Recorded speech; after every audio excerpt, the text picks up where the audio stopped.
Welcome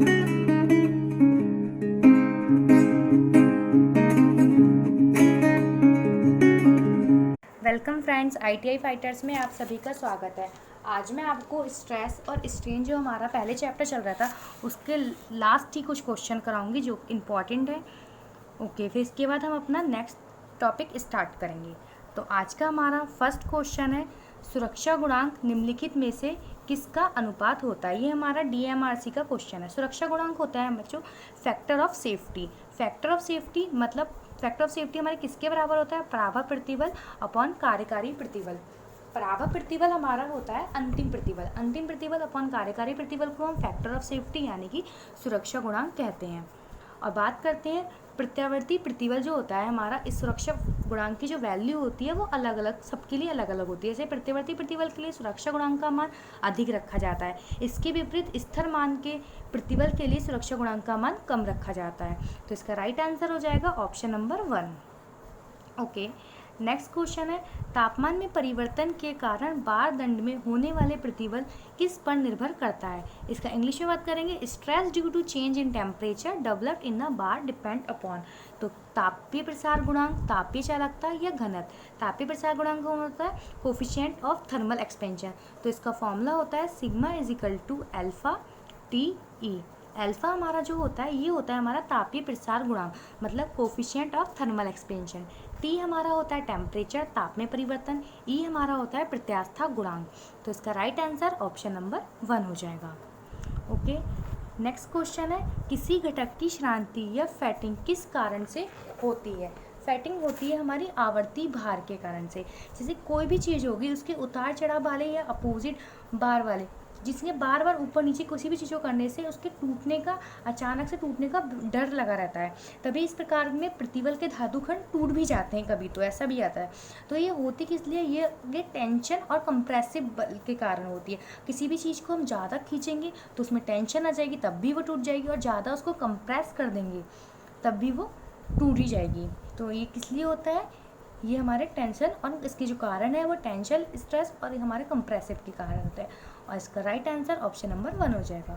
okay, next question है हमारा, बल की दिशा में प्रति एकांक लंबाई के लिए विरूपण को कहते हैं। विरूपण हमारा होता है डिफॉर्मेशन। क्या होता है, बल की दिशा में प्रति एकांक लंबाई के विरूपण को हम बोलते हैं रैखिक विकृति।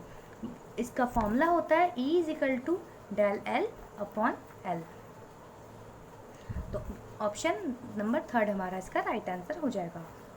आगे बात करते हैं, पिवासो अनुपात का उच्चतम मान किस द्रव का होता है। पिवासो अनुपात की हाईएस्ट वैल्यू पूछी है, तो किसका होता है सबसे ज़्यादा, हमारा होता है रबर का। पॉइजन रेशियो की वैल्यू जो होती है हमेशा 1 से कम ही होती है, ये भी याद रखिए, कभी भी 1 से ज़्यादा नहीं होती। कुछ इंपॉर्टेंट पॉइजन रेशियो जो अब तक के एग्जाम में आए हैं, ये सारे वही हैं जो अब तक के बार बार प्रीवियस ईयर में पूछे गए हैं। जैसे रबर की हमारी 0.40 से 0.50, कॉपर की 0.35, स्टील की 0.30 और कंक्रीट की 0.20। ओके, नेक्स्ट क्वेश्चन, किसी फ्लाईव्हील की ताड़ियों पर निम्न में से कौन सा प्रतिबल कार्य करता है। ताड़ियाँ हमारी जो होती हैं स्पोक्स, तो किसी फ्लाईव्हील की ताड़ियों पर अपकेंद्रीय बल लगता है जिसके कारण ताड़ियों पर एक प्रतिबल कार्य करता है, वह प्रतिबल होता है हमारा तनन प्रतिबल। तो इसका राइट आंसर हमारा हो जाएगा ऑप्शन नंबर 3, तनन प्रतिबल। इसके बाद बात करते हैं हम, लगाए गए बल की लंबवत दिशा में उत्पन्न विकृति कहलाती है। अब कोई बल लगाया जा रहा है, उसके उत्पन्न विकृति हमारी किसके बराबर होती है, अनुलंब विकृति या पार्श्व विकृति। लगाए गए बल की दिशा में उत्पन्न विकृति अनुलंब विकृति या पार्श्व विकृति होती है। इसका फॉर्मूला हमारा होता है 1/m बराबर, ये कांस्टेंट होता है। ये जो कांस्टेंट स्थिरांक आता है ये वस्तु के पदार्थ पर निर्भर करता है, और प्रत्येक वस्तु के पदार्थ के लिए इसका मान अलग अलग होता है।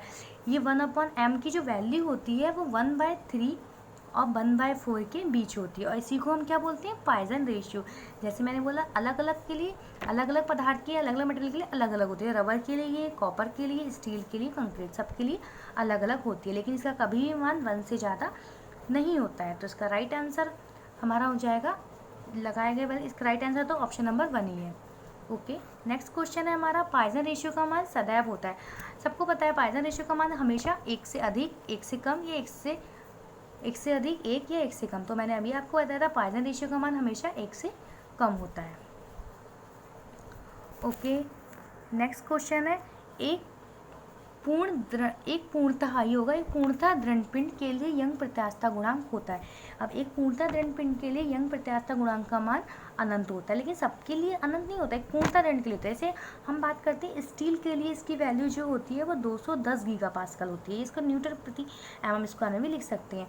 और ये प्रत्यास्थता गुणांक के जो फॉर्मूला होता है वो E = सिग्मा अपॉन ई होता है। ई हमारा क्या होता है, वो सिग्मा हमारा स्ट्रेस, ई हमारा स्ट्रेन, और ये वाला ई होता है, ये स्ट्रेस अपॉन स्ट्रेन, और ई बराबर होता है हमारा मॉडुलस ऑफ इलास्टिसिटी। तो इसका राइट आंसर हो जाएगा अनंत, मतलब इन्फिनाइट। ओके, आगे बात करते हैं, निम्नलिखित में से कौन सी एक बीमा रहित राशि है, मतलब जिसकी बीमा ही नहीं होती, जिसकी यूनिट ही नहीं होती। तो मैंने आप लोगों को बताया था जो विकृति होती है वो एक बीमा रहित राशि होती है। कैसे होती है, जैसे E = del L upon L, del L metre, और इसको भी हम लिखेंगे मीटर, तो मीटर से मीटर कट हो जाएगा, तो इसकी नो यूनिट, इसकी कोई यूनिट नहीं होगी। ओके, इसके बाद नेक्स्ट क्वेश्चन है हमारा, संवेग में परिवर्तन की दर समानुपाती होती है। ये हमारा SSC JEE का क्वेश्चन है जो हमारा। इसके बाद बात करते हैं संवेग में परिवर्तन, ये किससे मैच हो रहा है, हमारा न्यूटन के सेकंड लॉ से। न्यूटन का सेकंड लॉ हमारा क्या बोलता है, वस्तु के संवेग परिवर्तन की दर उस पर आरोपित बल के समानुपाती होती है तथा संवेग परिवर्तन आरोपित बल की दिशा में ही होता है। तो इसका मैथमेटिकल हमारी जो फॉर्म हो जाएगी F समानुपाती dP अपॉन dt। अब dP क्या है हमारा, P = हमारा क्या है, संवेग है, तो P = क्या आ जाएगा हमारा mv, और ये हमारा फॉर्मूला बन जाएगा F = ma। तो इसका राइट आंसर हो जाएगा, इसका राइट आंसर हमारा हो जाएगा ऑप्शन नंबर डी, ये हमारे फोर्स के बराबर हो जाती है, dP अपॉन dt। ओके, संवेग परिवर्तन इम्प्रेस्ड फोर्स के बराबर होती है। नेक्स्ट क्वेश्चन, रैखिक संवेग में परिवर्तन की दर किसके बराबर होती है। रैखिक संवेग में परिवर्तन की दर हमारे होते हैं सक्रिय बल यानी कि एक्टिव फोर्स के बराबर होती है, और ये दर होती है वो del P अपॉन T, जो इसका फॉर्मूला होता है दर का, ये भी याद रखिए। इसके बाद बात हम करते हैं, what is the motion of particle round a fixed axis called. जैसे कि व्हाट इज़ द मोशन, जो भी हमारी मोशन चीज़ करती है उसके particle round a fixed axis will. तो इसका राइट आंसर हमारा हो जाएगा ऑप्शन नंबर सी, मतलब सर्कुलर।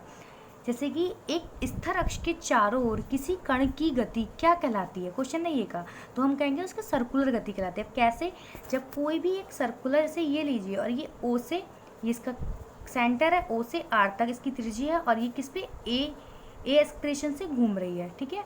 तो क्या होता है, एक स्थिर अक्ष के चारों ओर किसी कण की वृत्ताकार पथ पर की गई गति हमारी क्या कहलाती है, सर्कुलर मोशन, सर्कुलर गति कहलाती है। इसके बाद हम बात करते हैं घूर्णन गति, मतलब रोटरी मोशन क्या होता है।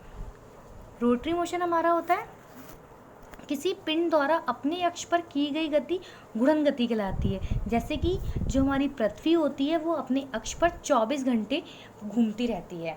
तो इसका राइट आंसर हमारा हो जाएगा ऑप्शन नंबर 3, सर्कुलर मोशन करता है।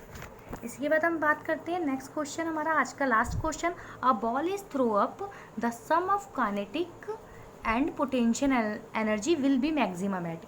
मतलब जो हमारी एक बॉल होती है उसको हमने ऊपर उछाला है, ऊपर फेंका है, तो गतिज यानी कि काइनेटिक ऊर्जा और स्थितिज यानी कि पोटेंशियल एनर्जी ऊर्जा का योग क्या होता है।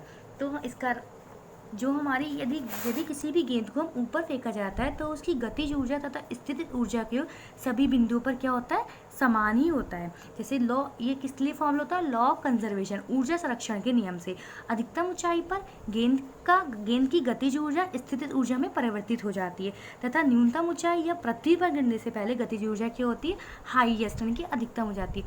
लेकिन इसमें ऐसा कुछ नहीं पूछा है, इसमें पूछा है कि सभी बिंदुओं पर क्या होगा। तो यदि ऊपर जाने पर किसी भी बॉल के ऊपर जाने पर उसकी गतिज ऊर्जा स्थितिज ऊर्जा का दोनों का योग सम जो है हमारा समान होगा। तो इसका राइट आंसर हो जाएगा, ग्राउंड भी नहीं होगा, highest point in the centre while going up, मतलब ऊपर जाने के दौरान केंद्र में नहीं। तो इसका right answer option number 4, all of the above, सभी बिंदुओं पर समान होगी।